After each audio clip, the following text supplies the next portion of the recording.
ఈ blouse size వచ్చేసి 48 అండి. చాలా లావు మనిషి ఈవిడ. 1 metre lining, 1 metre blouse piece. వీళ్ళకి షేప్ డాట్ ఎలా వేసుకోవాలో చూద్దాము. చూస్తున్నారు కదా! 48 సైజు. షేప్ డాట్ వచ్చేసి నేను వేళ్ళ కొలతలతోనే పెడతాను. చూడండి అక్కడ 4 వేళ్ళు పెట్టి ఇంగా కొంచెం అవతల ఒక హాఫ్ ఇంచు ఉంచి అందుట్లో 2 వేళ్ళంత వెడల్పుతో 3 ఇంచెస్ 2½ ఇంచు షేప్ డాట్ తీసుకున్నాను. Front shape dot. తర్వాత దాన్ని బట్టి సైడ్ డాట్స్ గూడా ఇప్పుడు నేను చూపిస్తున్నాను గదా! అదే విధంగా వేసుకుంటే బ్లౌజ్ పర్ఫెక్ట్‌గా సరిపోతుంది. మధ్యలోదొచ్చేసి వాటి రెండిటికి ఏళ్ళు అటు ఇప్పుడు నేను చూపిస్తున్న విధంగా అటు ఇటు ఏలు పెట్టేసుకొని మధ్యలో కరెక్ట్‌గా షోల్డర్ దగ్గర 2 ఈక్వల్‌గా పట్టుకొని చేసుకోవాలి. అది మన అటు ఇటుగా క్రాస్‌గొస్తుంది గదా! అని అటు ఇటు జరిపితే అది సరిపోదు. కరెక్ట్‌గా వస్తది షేప్ డాట్. కొంచెం గూడా తేడా ఉండదు. బ్లౌజ్ నీట్‌గా పర్ఫెక్ట్‌గా కుదురుద్ది.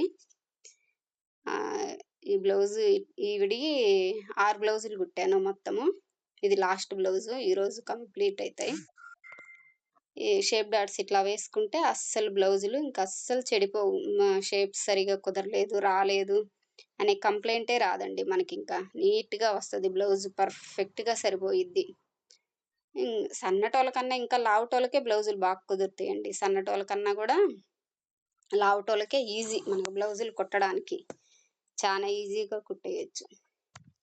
ఏదో ఆకతాయితనంగా నేర్చుకున్నది ఈరోజు ఏదో ఇంట్లో వాళ్ళందరూ వద్దంటుంటే కాదు, లేదు నేర్చుకోవాలి తప్పదు అన్న ఉద్దేశంతోనే నేర్చుకున్న చిన్న వయసులో.